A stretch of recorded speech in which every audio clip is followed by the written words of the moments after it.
Terungkap kronologi pembunuhan suami di Medan yang dilakukan oleh istrinya yang berprofesi sebagai dosen pada Rabu 18 September 2024.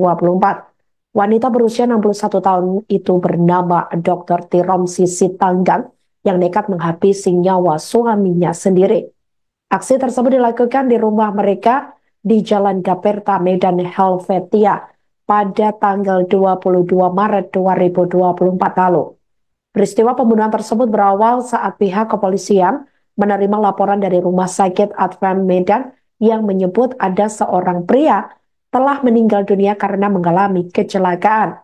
Polisi saat itu mendatangi rumah sakit dan menanyakan kepada istri korban, yakni Tiromsi Sitanggang, terkait lokasi kecelakaan.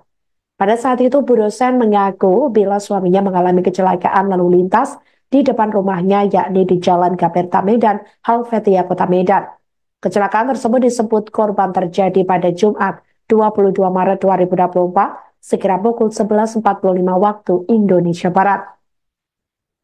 Polisi pun kemudian mengirim tim dari unit laka lantas ke lokasi yang dimaksud dalam rangka penyelidikan.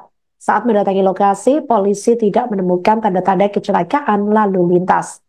Kemudian, polisi kembali ke rumah sakit dan ternyata jasad korban sudah dibawa ke Sidikalang, Kabupaten Dairi untuk dimakamkan. Adik kandung korban pun menemukan kejanggalan.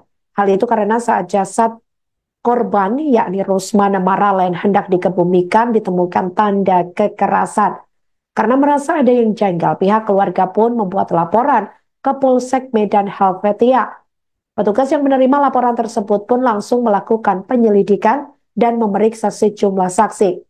Penyelidikan yang dilakukan oleh petugas yakni melakukan pemeriksaan sejumlah saksi dan juga melakukan olah tempat kejadian perkara di rumah mereka.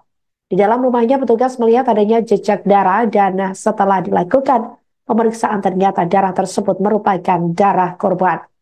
Sementara itu Kapolsek Medan Helvetia Kompol Alexander Putra Piliang mengatakan bahwa hasil autopsi ditemukan sejumlah luka di tubuh korban. Di antaranya di bagian bawah mata, kemudian kepala memar, dan daerah kemaluan. Dikatakannya dari hasil autopsi yang dilakukan, petugas menemukan petunjuk lain bahwa memang korban tewas karena dianiaya. Jadi kejadian pada hari Jumat tanggal 22 Maret 2024. Ini kasus sudah lama yang pada awalnya dilaporkan oleh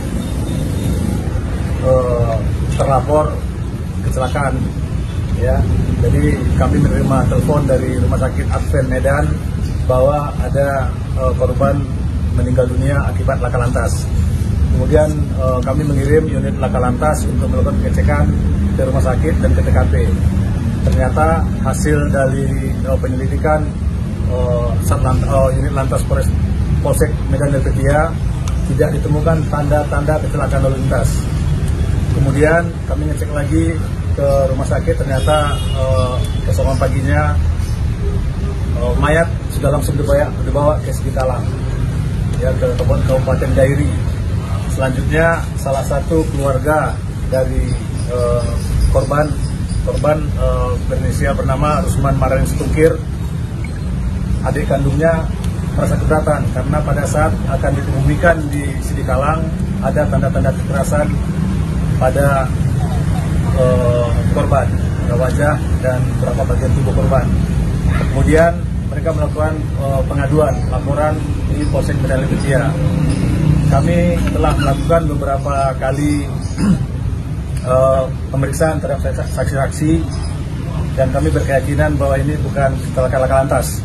Ya, jadi kemudian perkara ini kami gelarkan, kami lakukan ekshumasi, bongkar kuburan lagi di Sidikalang. Dan kami dapat hasil dari otopsi bahwa kematian tidak wajar.